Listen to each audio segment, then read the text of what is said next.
অনেক আলেম বলছেন বিয়ে পড়ানোর আগে নাকি কোনো খুতবা নেই, কিন্তু আমরা তো ছোট থেকে এই খুতবা শুনে আসছি, দলিল সব বিস্তারিত জানে বাধিত করবে। জাযাকাল্লাহ খাইর। বিয়ের খুতবা হচ্ছে সুন্নাত, ওয়াজিব নয়, ফরজ নয়, রুকন নয়। অর্থাৎ বিয়ে হবে না এমন বিষয় নাই। যেমন ওলি ছাড়া বিয়ে হয় না, কমপক্ষে দুজন সাক্ষী ছাড়া বিয়ে হয় না, জি এমনটা নয়।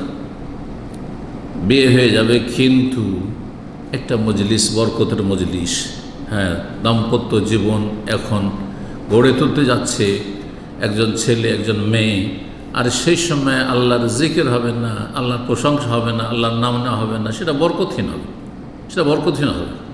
এবার বেশ কিছু হাদিস রয়েছে, যদি হাদিসগুলো দুর্বল, কিন্তু সবগুলি মিলিয়ে মৌলিক বিষয় শরীয়তের স্বীকৃত, যে কোনো মজলিসে আল্লাহর জিকির আজকার বিসমিল্লাহ হোক অথবা আলহামদুলিল্লাহ হোক, তাহলে তাতে বরকত রয়েছে, আর না হলে হ্যাঁ সেটা বরকতহীন।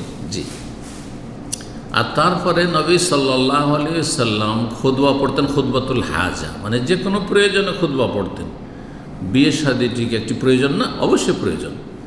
সুতরাং যারা এরকম নতুন কথা বলে হ্যাঁ ভাইরাল হতে চাইছে, যে আমি নতুন কিছু আবিষ্কার করতে পেরেছি যে বিয়ের খুতবা নাই, এদের কথা আর কোনো মূল্য নেই।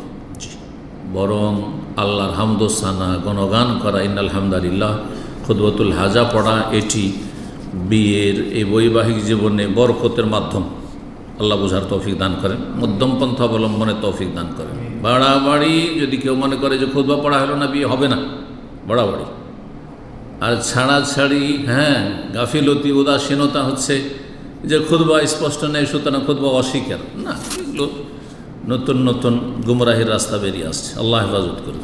আল্লাহ বুঝার তৌফিক দান করেন, ভালো আমলে তৌফিক দান করেন, নিজের নিয়ে চিন্তা করার তৌফিক দান করেন, নিজের নিয়ে ব্যস্ত থাকার তৌফিক দান করেন। দিন দুনিয়া আল্লাহ আমাদের ভালো করুন।